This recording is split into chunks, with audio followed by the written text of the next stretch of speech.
Glenn Beck, a self-described constitutionalist, radio host, former Fox News host, and the founder of the website that gave Tomi Lahren a platform, is not the name most Americans were expecting to see post-election as the antidote to the shock. But here we are. Somehow he's become the voice of reason because he's calling for unity.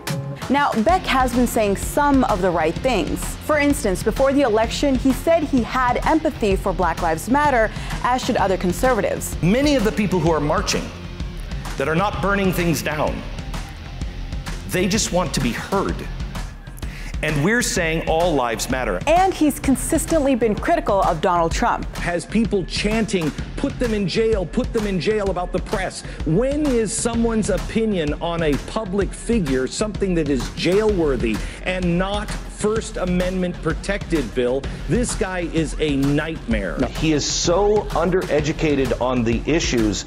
He is a danger to the Republic. In fact, a month before the election, Beck actually said that defeating Trump was the moral and ethical thing to do, even if that meant voting for Hillary Clinton.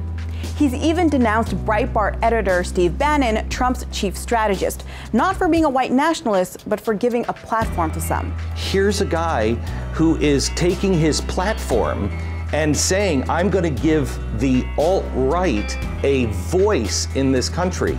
And in a recent op-ed in the New York Times, Beck even said that if there was a Muslim registry, he'd get up and say, I am a Muslim. But before jumping onto the Beck is the voice of reason bandwagon, let's get a nice dose of perspective. Take, for instance, Glenn Beck's criticism of Trump, which is heavily rooted in his criticism of progressives and socialism. Because I think he has socialist tendencies. He believes in big government. I believe that Donald Trump is progressive in nature. He looks for the strong government. Beck's guy, for the record, was the extreme right-wing candidate, Ted Cruz. Glenn Beck also said he'll stand against the unconstitutional Muslim registry, but he's the guy who wrote this book and had this to say following the 2016 Brussels attack. And I'm tired of hearing people say that this is radical Islam. No, it's not.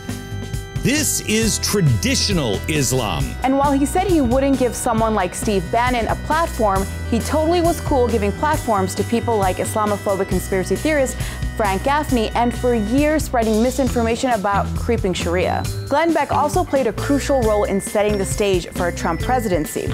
After all, before Make America Great Again, we had Restoring Honor and the Tea Party, both thanks to Beck. And let's not forget Beck's prediction of the impending destruction of the United States through that socialist, Marxist, communist, racist president, Barack Obama.